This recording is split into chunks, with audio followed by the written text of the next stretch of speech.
Assalamualaikum warahmatullahi wabarakatuh. Alhamdulillah pada hari ini masih diberi kesempatan untuk bisa presentasi dalam mata kuliah komputer bisnis dengan judul Landasan Sistem Informasi dalam Bisnis Teknologi Informasi. Yang pertama yaitu ada saya sendiri, Idani Hayani, dan yang kedua ada teman saya, Muhammad Nur Afifah. Kami dari kelompok 1. Yang pertama ada konsep sistem informasi dalam bisnis. Ada 5 yang dipusatkan ke dalam sistem informasi, yaitu yang pertama, konsep-konsep dasar, yaitu konsep dasar keperilakuan, teknis, bisnis, dan manajerial termasuk mengenai berbagai komponen dan peran sistem informasi. Yang kedua ada teknologi informasi, yaitu mengenai konsep-konsep utama, pengembangan, dan berbagai isu manajemen teknologi informasi, yaitu meliputi hardware, software, jaringan, manajemen data, dan banyak teknologi berbasis internet yang lainnya. Yang ketiga yaitu ada aplikasi bisnis, yaitu penggunaan utama dari sistem informasi untuk operasi, manajemen, dan keunggulan kompetitif bisnis. Yang keempat yaitu ada proses pengembangan, yaitu mengenai bagaimana para praktisi bisnis dan pakar informasi untuk merencanakan, mengembangkan, dan mengimplementasikan sistem informasi untuk memenuhi kebutuhan atau peluang bisnis yang ada. Dan yang terakhir yaitu ada tantangan manajemen, yaitu tantangan untuk secara efektif dan etis mengelola teknologi informasi pada tingkat pemakai akhir, perusahaan, dan global dalam bisnis. Jadi, di dalam 5 area yang dipusatkan ke dalam informasi seperti ini berurutan berdasarkan konsep-konsep dasar yang berlaku, mulai dari konsep dasar, teknologi informasi, aplikasi bisnis, proses pengembangan, dan juga tantangan manajemen. Kemudian yang kedua yaitu ada sistem informasi untuk mendukung sebuah bisnis, yaitu peran utama sistem informasi dalam bisnis diantaranya meliputi mendukung operasi bisnis, yaitu mulai dari akuntansi sampai dengan penelusuran pesanan pelanggan. Sistem informasi menyediakan dukungan bagi manajemen dalam operasi atau kegiatan bisnis yang dilakukan sehari-hari. Kemudian yang kedua ada mendukung pengambilan keputusan manajerial, yaitu mengenai mengkombinasikan informasi untuk membantu manajer menjalankan atau mengelola bisnis dengan cara yang lebih baik lagi. Informasi yang sama dapat membantu juga para manajer untuk mengidentifikasi kecenderungan dan untuk mengevaluasi hasil dari keputusan sebelumnya. Kemudian yang ketiga ada mendukung keunggulan strategis. Di sini sistem informasi yang dirancang yaitu untuk membantu pencapaian sasaran strategis perusahaan agar dapat menciptakan keunggulan bersaing di pasar. Kemudian ada komponen sistem informasi. Di dalam sebuah sistem informasi memiliki beberapa komponen penyusun. Di antaranya yaitu yang pertama ada teknologi. Teknologi di sini misalnya seperti peranan jaringan komputer, terus semisal dalam melakukan pemrosesan informasi baik melalui hardware, software, manajemen data maupun teknologi telekomunikasi jaringan. Yang B ada aplikasi, yaitu penggunaan aplikasi bisnis dan perdagangan elektronik atau e-commerce melibatkan sistem informasi yang saling berhubungan satu sama lain. Jadi seperti teknologi dan aplikasi ini memiliki satu keterkaitan hubungan yang saling melibatkan satu sama lain. Kemudian yang ketiga ada pengembangan, yaitu mengembangkan berbagai cara untuk menggunakan teknologi informasi ini dalam bisnis dengan meliputi seperti mendesain atau komponen-komponen dasar sistem informasi yang lain. Dan yang terakhir ada manajemen, yaitu mengelola teknologi informasi memiliki penekanan pada kualitas, nilai bisnis yang strategis, dan keamanan sistem informasi organisasi. Secara mendasar, ada 5 sumber daya sistem informasi bisnis, yaitu yang pertama ada sumber daya manusia. Di sini sumber daya manusia dapat dibagikan lagi menjadi 2, yaitu user pemakai atau pakar. User merupakan sumber daya manusia yang menggunakan sistem informasi seperti pelanggan, manajer, pemasok, akuntan, dan lain-lain sebagainya.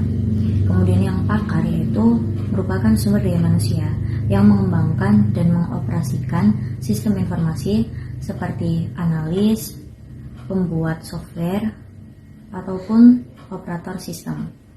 Yang B yaitu ada sumber daya hardware. Sumber daya hardware di sini yaitu peralatan fisik atau perangkat keras yang digunakan dalam pengelolaan dan pemrosesan sistem informasi. Jadi untuk mengelola dan memproses sistem informasi menggunakan perangkat keras ini yaitu hardware. Kemudian yang C yaitu ada sumber daya software. Dapat dibedakan menjadi 3 bagian juga, yaitu software system seperti sistem operasi yang berguna untuk melakukan operasi pada sistem komputer. Yang kedua yaitu software aplikasi yang memprogram berbagai pemrosesan langsung bagi penggunaan tertentu komputer oleh pemakai akhir. Contohnya seperti program analis yang membantu dan menyelesaikan pekerjaan atau penjualan dan program pengajian. Yang ketiga yaitu ada prosedur, yaitu mengoperasikan perintah-perintah bagi orang-orang yang akan menggunakan sistem informasi ini. Contohnya seperti prosedur entry data dan prosedur pendistribusian cek data. Kemudian yang keempat ada sumber daya data, termasuk ke dalam deskripsi produk, catatan pelanggan, file kepegawaian, dan database persediaan. Dan yang terakhir ada sumber daya jaringan, yaitu meliputi media komunikasi, pemroses komunikasi, software untuk akses dan pengendalian jaringan. Kemudian selanjutnya ada aktivitas sistem informasi di dalam sebuah perusahaan.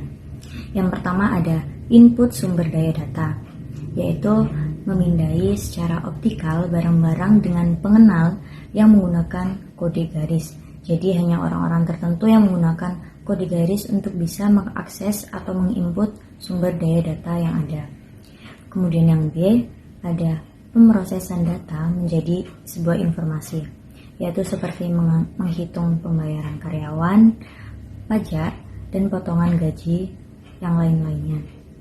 Yang kemudian ketiga ada output produk informasi, yaitu menghasilkan laporan dan tampilan mengenai kinerja penjualan.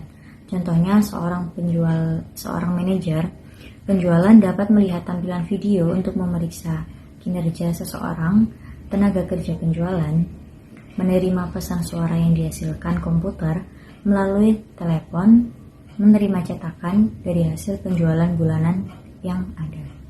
Kemudian ada penyimpanan sumber daya data, yaitu penyimpanan merupakan komponen sistem dasar di dalam sebuah sistem informasi.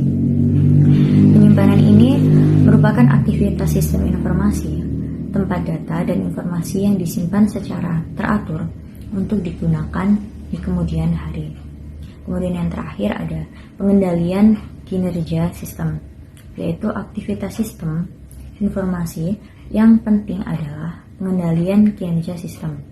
Sistem informasi harus menghasilkan umpan balik mengenai aktivitas input, pemrosesan, output, dan juga penyimpanan.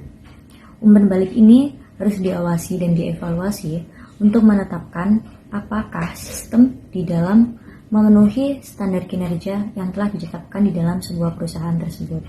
Kemudian, aktivitas sistem yang tepat harus disesuaikan agar produk informasi yang tepat dihasilkan bagi para pemakai akan. Baik, di sini saya akan melanjutkan presentasi dari saya yaitu Mbak Ida. Kemudian ada pengembangan. Pengembangan ini ada beberapa aspek di dalamnya. Yang pertama yaitu ada teknologi informasi, di mana termasuk sistem informasi berbasis internet, memainkan peranan penting dalam bisnis.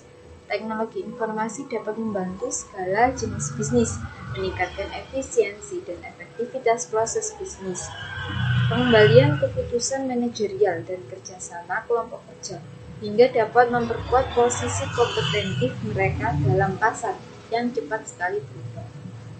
Hal ini berlaku ketika teknologi informasi digunakan untuk mendukung tim pengembangan produk, proses dukungan untuk pelanggan, transaksi e-commerce, atau dalam aktivitas bisnis lainnya. Konsep-konsep dasar ini meliputi keperilakuan, teknis, bisnis, dan manajerial, termasuk mengenai berbagai komponen dan peran sistem informasi. Contohnya yaitu meliputi konsep sistem informasi dasar yang berasal dari teori sistem umum atau konsep keunggulan kompetitif yang digunakan untuk mengembangkan aplikasi bisnis teknologi informasi dalam keunggulan kompetitif. Yang ketiga ada teknologi informasi, di mana konsep-konsep utamanya yaitu meliputi pengembangan dan berbagai isu manajemen teknologi informasi yang meliputi hardware, software, jaringan, manajemen data, dan banyak teknologi yang berbasis internet. Kemudian yang keempat ada aplikasi bisnis, di mana penggunaan utama dari sistem informasi untuk operasi, manajemen, dan keunggulan kompetitif bisnis. Yang kelima ada proses pengembangan, bagaimana para praktisi bisnis dan pakar-pakarnya merencanakan sebuah informasi, mengembangkan dan mengimplementasikan sistem informasi untuk memenuhi peluang sebuah bisnis. Yang keenam ada tantangan manajemen, di mana tantangan ini secara efektif dan etis dapat mengelola teknologi informasi pada tingkat pemakai akhir, perusahaan, dan global dalam bisnis. Dan kemudian ada beberapa faktor yang dapat digunakan untuk mengukur keberhasilan sistem sebuah informasi. Sistem tersebut tingkat penggunaannya relatif tinggi atau yang biasa disebut dalam bahasa Inggris high levels of system use. Dengan penggunaan yang tinggi tersebut artinya sistem informasi yang dibangun memiliki manfaat dan sesuai dengan kebutuhan para user atau para pengguna. Dalam hal ini pegawai perusahaan jika di dalam sebuah perusahaan, sehingga mereka menggunakan sistem secara sering dan berkelanjutan. Kemudian yang kedua ada kepuasan para pengguna terhadap sistem, atau yang dalam bahasa Inggris user satisfaction with the system. Dengan demikian meningkatnya kepuasan para user terhadap sistem yang dibangun, maka hal itu mengindikasikan bahwa sistem tersebut telah sesuai dengan kebutuhan pengguna dan merupakan indikasi keberhasilan dari sistem. Karena tidak mungkin sebuah sistem yang ada dianggap berhasil jika dalam mengimplementasikannya hanya terjadi keluhan dari para penggunanya. Kemudian yang ketiga ada sikap yang menguntungkan atau favorable attitude. Para pengguna terhadap sistem informasi dan staf dari sistem informasi. Jika para pengguna memiliki sikap yang positif terhadap sistem yang ada, maka hal tersebut merupakan indikasi keberhasilan yang kuat. Jika karena tidak mungkin para pengguna memiliki sifat yang positif jika sistem yang ada tidak memberi dampak yang positif serta sesuai dengan apa yang dibutuhkan. Kemudian dijelaskan beberapa kondisi yang dapat menyebabkan suatu sistem informasi ini dikatakan gagal. Yaitu yang pertama ada biaya yang berlebihan sehingga melampaui anggaran. Pada dasarnya biaya pengembangan suatu sistem informasi adalah mahal. Karena apa? Karena itu perencanaan anggarannya pun harus dilakukan dengan cermat dan tepat. Namun, begitu dengan sering terjadi di mana pengembangan sistem informasi ini dalam suatu perusahaan menjadi berlarut-larut atau tidak selesai-selesai, kurang terarah sehingga menyebabkan biaya tersebut semakin membengkak. Namun, biasanya juga sebagian orang yang nakal akan menggunakan dan mengambil kesempatan dalam situasi tersebut. Kemudian yang kedua, melalui waktu yang diperkirakan. Selain mahal, pengembangan suatu sistem informasi ini juga biasanya memerlukan waktu yang lama.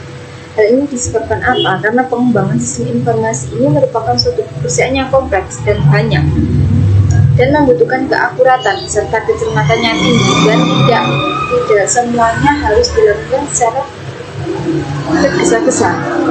Jika perkiraan waktu yang dibuat ini meleset dari yang direncanakan, maka hal tersebut dapat menyebabkan sebuah kegagalan dalam sistem informasi. Kemudian yang ketiga ada kelemahan teknis. Kelemahan teknis yang berakibat pada kinerja yang berada di bawah tingkat dari yang diperkirakan. Jika sistem informasi yang dibangun ini tidak dikerjakan secara cermat dan teliti, maka besar kemungkinan sistem tersebut akan memiliki kelemahan atau kecacatan yang membuat sistem tidak mampu bekerja secara normal ataupun sesuai dengan yang diharapkan. Jika hal ini terjadi, maka dapat dikatakan sistem informasi ini juga gagal, karena dalam teknisnya mengalami kelemahan dan kecacatan. Dan yang terakhir ada gagal memperoleh manfaat yang diperkirakan.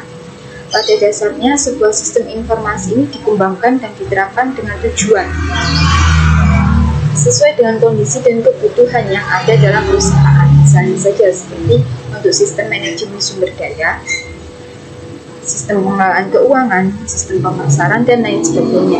Namun begitu jika sistem yang dibangun ternyata tidak sesuai dengan yang diperuntukannya, dengan tujuannya, dengan subjeknya, maka bisa dikatakan sistem tersebut juga gagal.